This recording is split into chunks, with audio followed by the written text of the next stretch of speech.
বিশ্বকাপ ফুটবলের ইতিহাসে অন্যতম রোমাঞ্চকর 24 ঘন্টার সাক্ষী হলো পুরো ফুটবল বিশ্ব।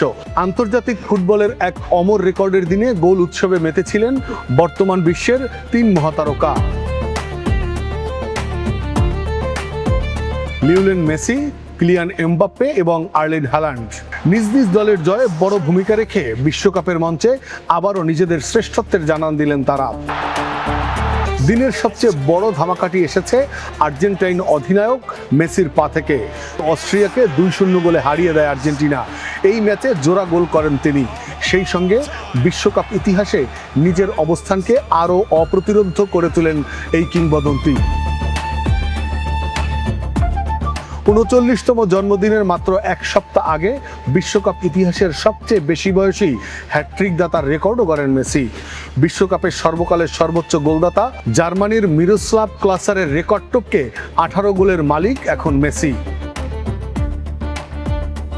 অন্যদিকে 26 বছর পর বিশ্বকাপে ফেরা নরওয়ের সামনে থেকে নেতৃত্ব দেন হাল্যান্ড।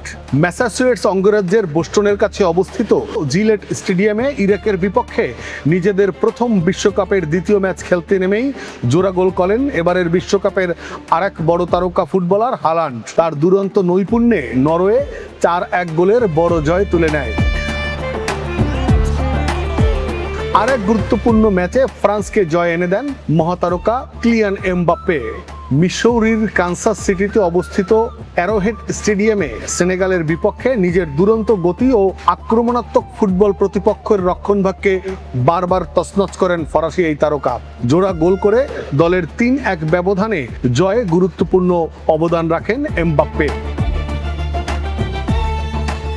মেসি অস্ট্রিয়ার বিপক্ষে জোড়া গোল, হাল্যান্ডের ইরাকের বিপক্ষে জোড়া গোল এবং এমবাপ্পের সেনেগালের বিপক্ষে জোড়া গোল, সব মিলিয়ে বিশ্বকাপের একদিনই ফুটবল প্রেমীরা উপভোগ করেছেন 3 মহাতারকার জোড়া গোল উৎসব। এমন জোড়া গোলের দিন বিশ্বকাপের ইতিহাসে দীর্ঘদিন স্মরণীয় হয়ে থাকবে। Desk report, next Bangladesh 24।